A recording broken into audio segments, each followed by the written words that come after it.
disconnect now between the ruling group and the masses.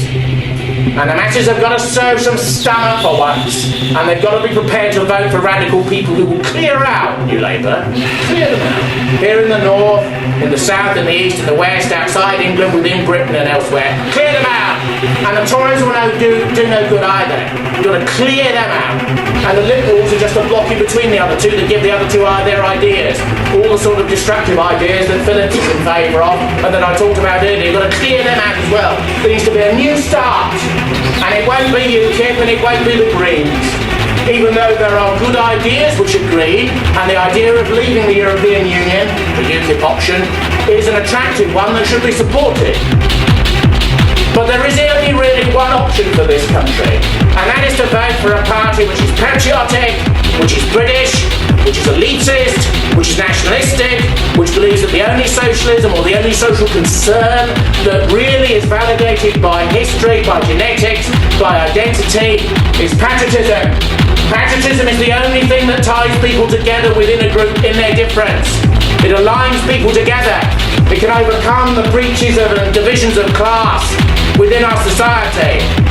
The blue of social conservatism, opposed in shorthand to everything UAS says that they stand for.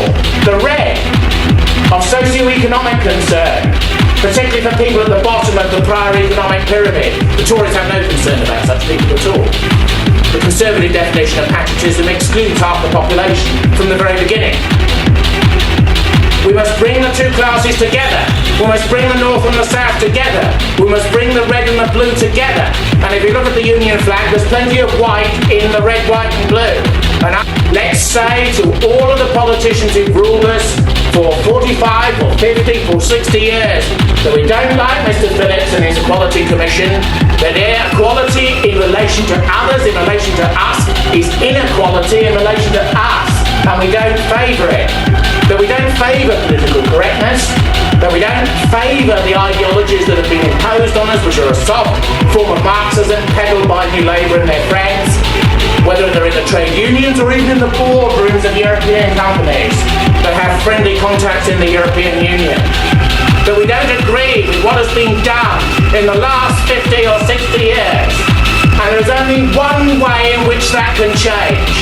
There is only one way in which our people can rescue the plight in which they find themselves, and that is to vote for this political party, to support tendencies of the right, and of patriotism and of national renewal, to realise that what will this country be like in 120 years on present trends? What will the health service be like? What will the level of taxation be like? What will an average inner comprehensive school be like in 80 years? Never mind 120. Look at what they're like now. In South London now, schools have 200 cameras inside them. Schools have metal detectors to take the coshes, the knives and the guns off the students before they go in. And that's before they've even got in. But as we're told, GCSE and other standards rise of every year.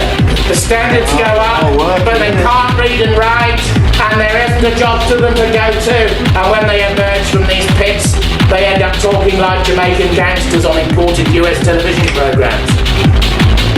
This needs to change, and the only way it will change isn't through fantasies, isn't through marching like the English Defence League in city streets. It's through voting, and it's through politics. It's the only chance we've got. And 2/3 of our people won't even vote in the European elections.